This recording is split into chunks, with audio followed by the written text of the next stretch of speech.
Hi folks, with Tacitus Today, your pushback channel, and thank you for joining this audio live stream.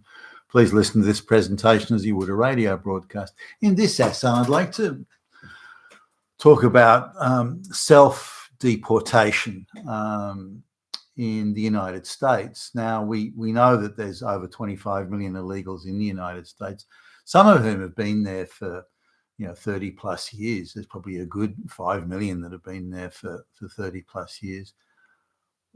How effective is the self-deportation mechanisms? Are they working? How many people are self-deporting? How many people are taking up the offer of $1,000 and a free flight? How many are just deciding, I'm going back to wherever they came from, Haiti or somewhere in South America. Now, we don't know the numbers. Now, just looking at reducing the illegal migration numbers in the US sort of overall, if we look at the rate of ICE arrests and so on, given the amount of illegals, they don't seem to be catching very many. Now, the argument currently is, well, we're going after the criminals first. But how many, given the amount of illegals in the country, there seems to be a very, very slow. The number of deportations and arrests and so on needs to increase by tenfold before it's going to achieve anything close to the level of deportations that are needed. And it's clearly not getting there currently. Now, the president is talking about hiring a lot more ICE agents and various officials to get this done. But I don't know, it still needs to be ramped up. If you look at the amount of ICE agents and the amount of personnel employed currently, and then you look at the amount of arrests and deportations that are occurring, and you look at the ratio of employees to ICE employees to deportations, then there needs to be 1 million plus ICE agents that have to be employed, if assuming those same relative percentages remain or ratios remain.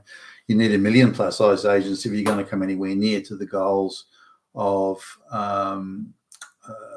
doing the deportations. Now, every deportation is being met with a media barrage of loving father from wherever, some city, loving father from Utah, loving father from Iowa, mother torn, ripped from children, and so on. So, or every sort of propaganda pirouette you can imagine is being employed. So there's and that media depiction isn't going to stop. They're going to stay and ramp it up even. Only when they take momentary time out or time out to denounce, the white people, the victimized farmers from South Africa. That's the only sort of refugee they don't like. But how many are self-deporting? Now, there's claims, and it's hard to sort of quantify, but there are claims that there's large numbers of migrants that are fraudulently working, and that's being stopped or being stopped. There are large numbers of illegals that are getting food stamps and free stuff in all sorts of ways. That's being cut off. And now, if you can't work, which should be the case, if you can't, there should be a clamp down on all these labour hire outfits working construction and so on. They should be able to shut down the whole employment for illegals. But for some reason, as best I can guess, at least, the illegals are simply not self-deporting, in spite of the cutting off their welfare and so on, or supposedly cutting it all off, and the food stamps and the like. They're still opting to stay in the United States and not go back to, Haiti or wherever they came from. Now, why are they staying? How are they staying? How are they getting by if they can't work and they've got no access to free stuff? How are they able to stay in the US? Are activist NGOs supporting them? Are they receiving other illicit means of, activist groups, United Nations flunkies, or so? How exactly are they eating and living and paying rent and paying the bills and whatever. How are they doing all that if their previous means of getting by is being cut off? So we can be reasonably sure then that employment for illegals is still alive and well and is widespread and happening all over. We can also assume that there's all sorts of fraud going on in terms of welfare and food stamps and other handouts. We can also assume that's going on. So every reason, why, if you're an illegal, you're an illiterate Mexican peasant or something, and okay, you're worried about getting caught and that sort of thing, but all the activists around the place are saying, no, don't worry, you're probably, your chances of getting caught are actually really slim, given there's 25 million plus illegals in the United States, and they're rounding them up at the rate of a couple of hundred a day at best. Your chances of getting nabbed are considerably less than 1%. So the risk factor is pretty low. Now we've got all sorts of inside people working in ICE and elsewhere. They'll tip you off if there's an ICE raid coming, so you can make yourself scarce. There's that sort of thing. So there's also, if your welfare does cut off, we'll just reapply for welfare under another name or using the fake name of another citizen. So there's all sorts of fraud to do with social security numbers, getting work, the fraudulent labour hire firms, under the table cash payments for work. So all this sort of stuff is obviously still going on. Now, if they were genuinely denied all work, the illegals genuinely denied all work, genuinely cut off from all welfare, there would be a mass exodus flood of illegals, getting out of the country. But that's not, to the best of my understanding, it's not happening.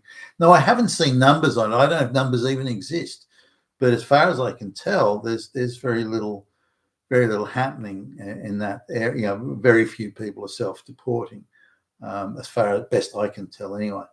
Now, does the $1,000 and a free flight change anything? Well, not really. I can't see how that's going to change. That's just a few weeks of free food stamps that are being handed out. So the $1,000, they'd sort of all hire some shitbox truck and drive down to South America in that, so the free flight is like, who cares? So I don't know what incentive there is to so unless there's a methodical clampdown on all fraud and social security and all employment for illegals, and huge clampdown, detailed, forensic audit level clampdown on free stuff being handed out, and also a similar clampdown on NGOs that are encouraging these people to stay in the US and feeding them and clothing them and all sorts of stuff. And until there's a clampdown across the board and all those things, they've got no reason to leave. They're unlikely to get caught as they would see it, and as the activists advise them. They've still got all sorts of fraudulent means of getting access to food and money and jobs and handouts and all sorts of free stuff. So again, and it's the free stuff's available in a rich country. You don't get that sort of free stuff in the third world country. So really, there's not much incentive for them to leave. So unless the administration hires again 1 million plus agents and it gets really forensic in their clampdown on all sorts of fraud, then I can't see the matter being addressed. Now, if you look at the amount of even if the extra 20-odd thousand ICE agents are employed, you look at the deportations, they're probably not going to get much above 50, 60,000 a month, even at a peak. Now that in turn, those numbers may encourage others to self-deport, thinking the chances of getting caught are, but if you look at that, then the even after 2 years, the chances of getting caught and deported are still 2%, 3% in that range, which still is a decent bet. No, 3% chance of getting caught. No, I'll stay. So there needs to be more work done in this area. But maybe there are a lot of people self-deporting, and the numbers aren't being reported, or it's more difficult to report, or they're deciding to self-deport and sit it out and then come back again when there's a more favourable, globalist administration in office. But I can't see the level of self-deportations being anywhere near the sort of numbers that are needed. So what else needs to be done? Being a Tacitus today, your pushback channel, and thank you for listening.